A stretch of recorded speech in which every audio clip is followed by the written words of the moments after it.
Jan media ന്യൂസിലേക്ക് സ്വാഗതം. ഞാൻ നാസർ ചേരി. 1000 സൂര്യചന്ദ്രന്മാരെ കണ്ട ബംഗളൂരിലെ കാരണവർക്ക് നാടിന്റെ സ്നേഹാദരം. ബംഗളൂർ കോണത്ത് പള്ളിമാലിൽ സേതുമാധവൻ നായരുടെ നവതിയാണ് നാട് ആഘോഷിച്ചത്. 3 തലമുറയുടെ പ്രതിനിധികൾ പങ്കെടുത്ത ആഘോഷത്തിൽ നാട്ടിലെ രാഷ്ട്രീയ, സാമൂഹിക, സാംസ്കാരിക പ്രവർത്തകർ പങ്കെടുത്ത് സ്നേഹാദരം നൽകി. കൊല്ലൂരാൽ കാരാട്ട് ഓഡിറ്റോറിയത്തിൽ വെച്ച് നടന്ന പരിപാടിയിൽ 3 തലമുറയിൽപ്പെട്ട ബന്ധുമിത്രാദികളും നാട്ടുകാരും സുഹൃത്തുക്കളും പങ്കെടുത്ത് ആശംസകൾ നൽകി. രാധാമണിയാണ് ഭാര്യ. മകൾ ഡോക്ടർ ബിന്ദു, മരുമകൻ രാജീവ്.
ബഹുമാനപ്പെട്ട സേതുവിനെയും സേതുവിൻ്റെ സഹധർമ്മിണി രാധാമൂർത്തിയെയും വളരെ വിനയപൂർവ്വം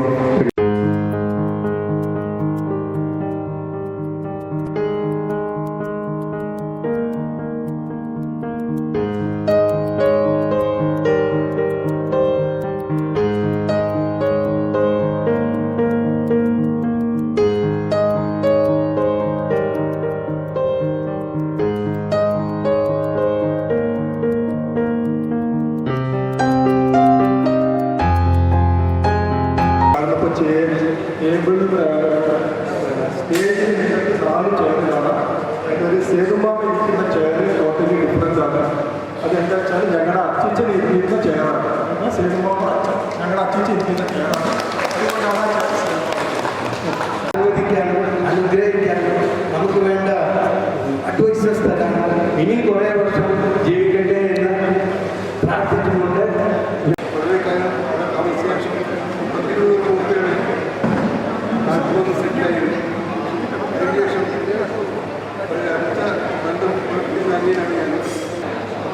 സേതുമാധവൻ, ഞങ്ങളെ എല്ലാവരും വിളിക്കുന്ന സേതുവേട്ടൻ എന്ന് വിളിക്കുന്ന ഞങ്ങളുടെ കാരണവർക്ക് നവതിയുടെ നിറവിൽ ഞാൻ എല്ലാവിധ ആശംസകളും നേടി. ജീവിതശൈലി വളരെ ചിട്ടയോടെയാണ് ഞാൻ. അതേപോലെ തന്നെ ഏത് കാര്യങ്ങളാണ് സൗമ്യമായ ഭാഷ, സൗമ്യമായ സമീപനം എല്ലാം കൊണ്ടുമൊക്കെയാണ് സേതുവേട്ടൻ്റെ പ്രത്യേകത. ആ സേതുവേട്ടന് ഏറ്റവും അടുത്ത് ബന്ധപ്പെട്ട സേതുവേട്ടൻ പ്രവാസ ജീവിതം അവസാനിച്ച് നാട്ടിൽ വന്ന ശേഷമാണ്. സേതുവേട്ടനെ വീട്ടിൽ വിട്ട് സന്ദർശകനായാണ്. അപ്പോൾ സേതുവേട്ടൻ ഈ 90 നിലനിൽക്കുന്നതിന് ഒരു പ്രധാനപ്പെട്ട കാരണക്കാരെ ഞാനും സേതുവേട്ടൻ സഹധർമ്മിയായ രാധാമൂർത്തിക്കാണ്. എല്ലാ ആയുരാരോഗ്യ സൗഖ്യങ്ങളും ദൈവം കൊടുക്കട്ടെ എന്ന് പ്രാർത്ഥിക്കുന്നു.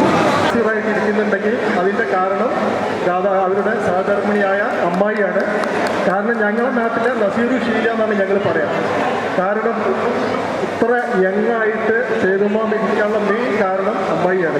അതിൻ്റെ കാരണം എന്താ വെച്ചാൽ സേതുമാമൻ അമ്മായി വെറുതെ ഇരുത്തില്ല. പിന്നെ അദ്ദേഹത്തിൻ്റെ മകള് ബിന്ദു എന്താവശ്യത്തിനും ഒരു ദിവസത്തിനാണെങ്കിലും 6 ദിവസത്തിന് അവരുടെ സണ്ണിലോ ബിന്ദു എല്ലാം ഞങ്ങളുടെ നാട്ടിലെത്തും. അതൊക്കെ അദ്ദേഹത്തിൻ്റെ ദൈവാനുഗ്രഹം എന്ന് തന്നെ പറയാം. നല്ലൊരു മുഹൂർത്തമാണ് സേതുവേട്ടൻ്റെ കാര്യത്തിൽ. കാരണം എനിക്ക് സേതുവേട്ടൻ ഓർമ്മ വരുന്നത് ബീനയുടെ അച്ഛനെയാണ്. കാരണം 2 പേരും ഒരേ മുഖച്ഛായാണെന്നാണ് എനിക്ക് മനസ്സിലായത്. കാരണം ബീനയുടെ അച്ഛൻ മരണപ്പെട്ടതിന് ശേഷം ഞാൻ ഒരു പ്രാവശ്യം വെങ്ങാലൂർ വന്ന സമയത്ത് മൂപ്പരോടെ ചേർന്നിരിക്കുന്നുണ്ടായിരുന്നു. സത്യം പറയാ വെച്ചാൽ ബീനയുടെ അച്ഛനെ എനിക്ക് ഓർമ്മയാണ്. സമയം മാനേജ്മെൻറ്റ് സെക്ഷനുകൾ അവിടെ ചെല്ലുമ്പോൾ ഇടയ്ക്കിടയ്ക്ക് ഞങ്ങൾ സ്വാമിയാർ മോട്ടോഴ്സിൻ്റെ അവരുടെ മോട്ടോഴ്സിൽ പോകാറുണ്ടായിരുന്നു. വളരെ സന്തോഷമായിട്ടും സമാധാനമായിട്ടും പെരുമാറുന്ന സഹോദരങ്ങൾ ആയുരാരോഗ്യ സമ്പൽസമൃദ്ധിയോടുകൂടി ശതാഭിഷേകനാവാനുള്ള അവസരം കൂടെ ജഗദീശൻ നൽകട്ടെ എന്ന് ആത്മാർത്ഥമായി പ്രാർത്ഥിച്ചുകൊണ്ട് മീഡിയ ന്യൂസ് തിരൂർ.